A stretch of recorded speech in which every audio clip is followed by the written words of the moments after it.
तुम तो मुझे काका कह दी सीता, मुझे छोड़कर चले गए। और नदी के किनारे बैठकर सुमंत जी इतना रोते हैं, बहुत रोते हैं। राम राम सिया लखन पुकारी।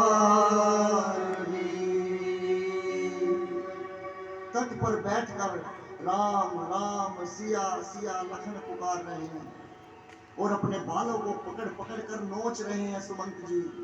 मेरे राम एक बार आ जाओ राम, अपना मुझे मुख दिखा जाओ राम, फिर चले जाना राम। सीता मेरी पुत्री एक बार आ जाओ। तुम नहीं आए तो मैं तुम्हारे पिता दशरथ को क्या जवाब दूंगा, क्या किस मुख से मैं अयोध्या में जाऊंगा राम। और मैं आपको बताऊं माँ, वहीं पर भगवान के जो रथ में भगवान बैठकर आए थे, उनके 4 घोड़े भी पीछे वृक्ष से बंधे हुए थे। उनमें एक घोड़ा राम जी का था जिसका नाम कोतुल था। भगवान के घोड़े का नाम कोतुल था। सुमंत जी कोतुल से कहते हैं, कोतुल तुझे तो जरूर पता होगा कोतुल कि राम कब आएंगे, तुझे अवश्य पता होगा कोतुल, तू मुझे बता कि राम कब आएंगे। कोतुल कहता है, अगर सुमंत जी मुझे पता होता कि मेरे प्रभु राम मुझे छोड़कर और मुझे वन में चले जाएंगे और मुझे वापस अयोध्या में जाना पड़ेगा, तो सुमंत जी मैं सौगंध खाता हूं कि मैं अयोध्या में ही अपने प्राणों का त्याग कर देता, एक भी कदम आगे ना बढ़ता। मैं कितना नीच अभागा हूं कि आज मैं स्वयं अपनी पीठ पर बिठाकर आज मैं अपने प्रभु को वन में छोड़कर चला और मेरे प्राण नहीं निकले। 3 घोड़े पूछते हैं कोतुल से, कोतुल झूठ मत बोल, तुझे पता होगा कि राम कब आएंगे, तुझे अवश्य बता कर गए होंगे। कोतुल दक्षिण दिशा की तरफ देखता है, क्यों, भगवान दक्षिण में गए थे। कोतुल कहता है, देखी दक्षिण दिशी हाय ही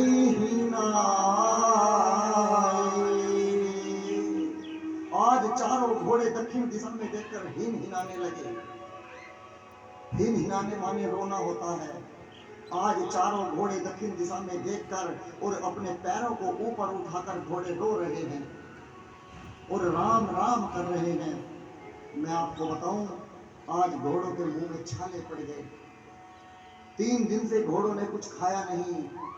सुमंत जी रोते रोते, सुमंत जी की आंखें मोटी मोटी और उनके होठों में छाले लटकने लगे। जैसे ही निषाद राजगुरु ने देखा कि सुमंत की ये दशा, सुमंत जी ने अपने सैनिकों को बुलाया और सुमंत जी को समझाया, सुमंत तुम इतने बड़े ज्ञानी होकर और तुम राम के वियोग में ऐसा व्यवहार कर रहे हो, तुम अयोध्या जाओ, तुम्हें अयोध्या में जाकर राम के पिता दशरथ जी को भी तो संभालना है, जाइए। जैसे ही अपने सैनिकों के साथ सुमंत जी ने सुमंत जी को ऊपर बिठाया और अपने सैनिक को लगाम हाथ में पकड़ाई, तो घोड़े चल नहीं रहे हैं। घोड़ों ने वहीं पर अपने कदम जमा कर रख दिए कि हम एक कदम भी आगे नहीं बढ़ेंगे। कब तक नहीं बढ़ेंगे?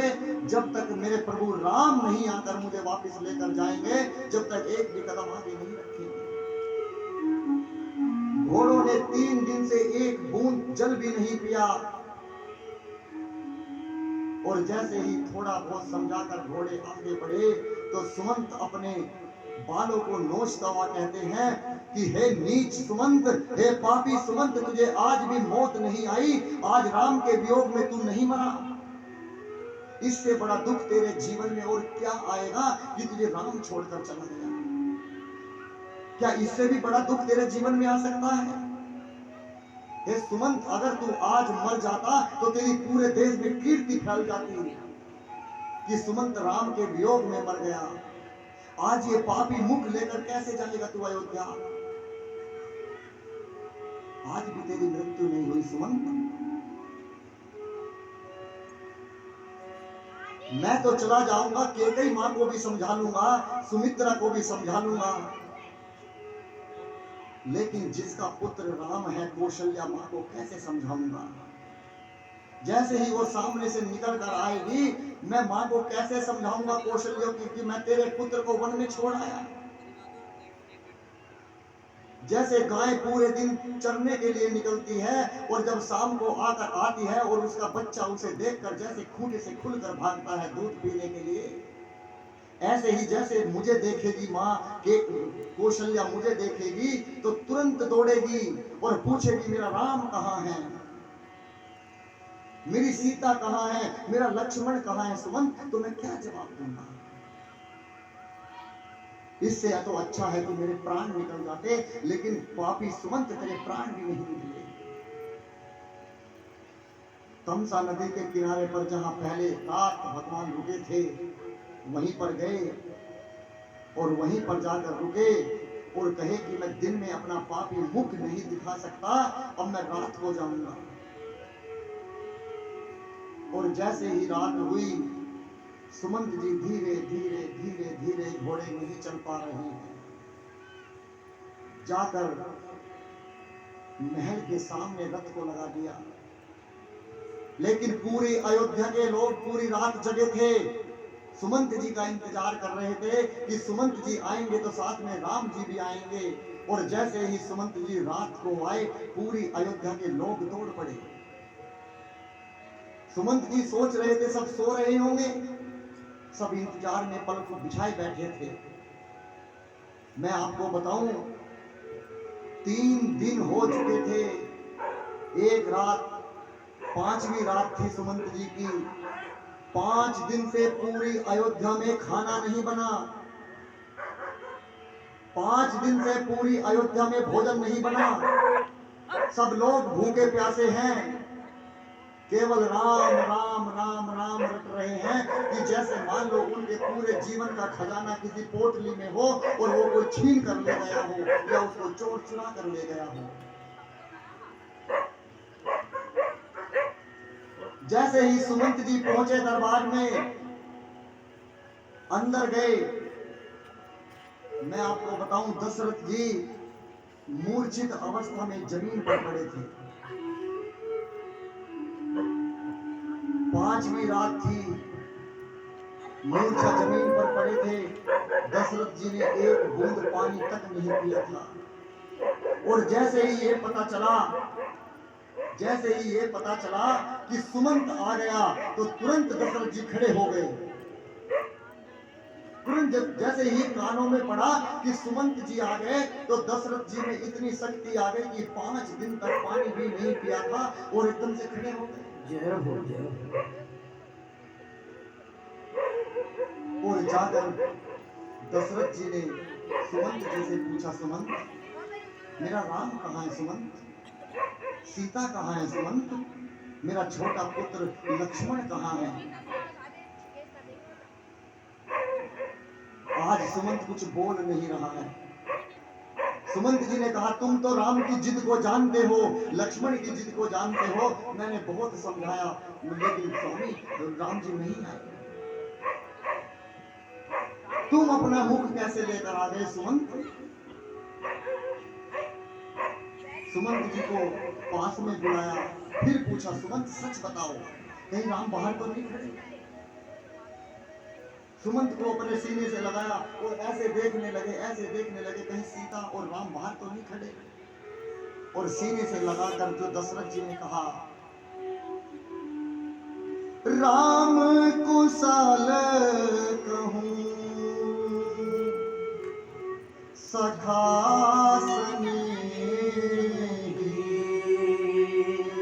सुमंत मेरा राम कुशल है ना सुमंत? मेरी सीता कुशल है ना? तुम तो उनके पास रहकर आए हो, वो कुशल तो है ना? राम कुशल कहूं सखा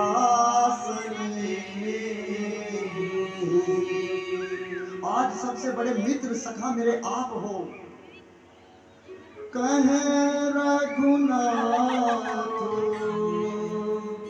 लखन राम और लखन और वैदेही सीता कुशल तो है ना? जैसे ही सुमंत जी ने बताया कोई नहीं आया, मानो दशरथ जी के प्राण कंठ में आकर अटक गए और शरीर स्थिर होने लगा। तुरंत दौड़कर कौशल्या मां आई और मां ने दशरथ जी को समझाया कि महाराज आप राम का वियोग मत करो, 14 वर्षों के लिए गया है राम, जल्दी ही आएगा और आपको आकर गले लगेगा। कहा कौशल्या मुझे आज मेरी पहली बात याद आ रही है। कौन सी बात? जब मैंने श्रवण कुमार को तीर मारा था तो उनके माता पिता ने मुझे श्राप दिया था। आज मुझे वो श्राप याद आ रहा है। जब मैंने उनके पुत्र को मारा था तो उन्होंने मुझसे कहा था कि दशरथ जिस प्रकार हम अपने पुत्र के वियोग में तड़प तड़प कर अपना दम छोड़ रहे हैं, याद रखना एक दिन तुम भी अपने पुत्रों के वियोग में मरोगे। और मेरा तो सौभाग्य है कि हम अपने मृतक पुत्र के सामने अपने प्राणों का त्याग कर रहे हैं, लेकिन जब तुम मरोगे तो तुम्हारे 4 पुत्रों में से एक भी पुत्र तुम्हारे पास नहीं होगा। कौशल्या आज मुझे उनकी याद आ रही है, उनके श्राप की याद आ रही है। मुझे स्थिर शरीर होने लगा, शरीर ठंडा पड़ने लगा दशरथ जी का। मां ने कहा कि राम का वियोग समुद्र है, राम का वियोग समुद्र है और ये पूरी अयोध्या जहाज है और इस जहाज में पूरी अयोध्या के लोग बैठे हुए हैं और इसका खेवनहार आप हैं, इसको चलाने वाले आप हैं। यदि आप ही ना रहे तो बताइए, अगर केवनहार ही नहीं रहेगा तो आप बताइए इस अयोध्या रूपी जहाज को डूबने से कौन बचा सकता है? राम ने दशरथ जी कहते हैं कौशल्या मैंने राम के बिना बहुत जी लिया, सीता के लिए बहुत जी लिया मैंने, लक्ष्मण तुम्हारे बिना मैंने बहुत बहुत जी लिया। 6ठा दिन आ गया, 6 दिन हुए थे राम जी को वन में गए। राम जी ने राम का नाम लेते लेते अपने प्राणों का त्याग कर दिया। राम राम कही राम कही, राम राम कही राम, तन पर हरि रघुवर विरहा, राऊ गए सुरधाम। 6 बार राम राम कही, राम राम राम राम राम राम। 6 दिन गए हुए थे राम जी को। कितने सौभाग्यशाली है राम जी, दशरथ जी, कि जब तक राम रहे तो राम के सामने रहकर जिए। और राम को 6 दिन वन में गए हुए थे तो राम का 6 बार नाम लेकर और अपने प्राणों का त्याग कर दिया। पूरी अयोध्या में सन्नाटा मच गया। कैकेयी कमरे से नहीं निकली। कैकेयी ने सोचा कैसे मुख दिखाऊंगी अपना। दशरथ जी के शरीर को गुरु वशिष्ठ जी ने तेल लगाकर और बॉक्स में बंद कराया ताकि शरीर में कोई जलावट ना हो। और दूत को भेजा कहां? कैकेयी के मायके जहां पर भरत और शत्रुघ्न गए हुए थे कि जाओ जाकर बुला कर लाओ। भरत और शत्रुघ्न, भरत जी कहते हैं शत्रुघ्न आज पता नहीं मुझे क्या हो रहा है, मुझे लग रहा है कि आज अयोध्या में महल में कुछ हानि हुई है। और जैसे ही दोनों को बुलाया, दूत गए कि जल्दी चलिए तुम्हें गुरु वशिष्ठ जी ने बुलाया है। दोनों दूत रथ में बैठकर जल्दी आए। आज आप विश्वास करिएगा कि आज दशरथ की तरफ को पूरा गांव बाहर लाइन में खड़ा है, लेकिन आज पूरी अयोध्या के एक भी आदमी ने दशरथ भरत के मुख की तरफ को नहीं देखा। भरत जी सोचने लगे ऐसा कभी भी नहीं होता था, मैं जब भी बाहर निकलता था तो सारे अयोध्या वासी मुझसे बात करते थे, मेरी तरफ को हंसते थे, आज क्या हुआ जो आज सब लोग मुझसे निगाह नहीं मिला रहे। और जैसे ही भरत जी अंदर गए माँ के पास, तो माँ ने जाके गले से लगाया और भरत जी ने पूछा, माँ क्या हुआ है माँ? आज जब मैं आया तो किसी भी अयोध्या वासी ने आज मेरी तरफ को निगाह उठाकर भी नहीं देखी, क्या भया माँ? माँ ने पूछा, पहले ये बता कि तेरे नाना के यहाँ सब ठीक तो है? कि हाँ सब ठीक है माँ, तू मुझे यहाँ की बता। माँ ने कहा कि मैंने सब कुछ ठीक कर लिया था लाला, बस बनती बनती बात ब्रह्मा जी ने बिगाड़ दी कि बीच में ही तेरे पिता के प्राण चले गए, उनका देहांत हो गया। तो माँ पिताजी चले गए, इतनी बड़ी बात और तुमने मुझे नहीं बताया। मैंने 2 वरदान मांगे थे बेटा, तुम्हें राजगद्दी और तुम्हारे भाई के लिए 14 वर्ष का वनवास, और उसी में तुम्हारे पिता सुनकर बर्दाश्त न कर सके, अपने प्राणों का त्याग कर दिया।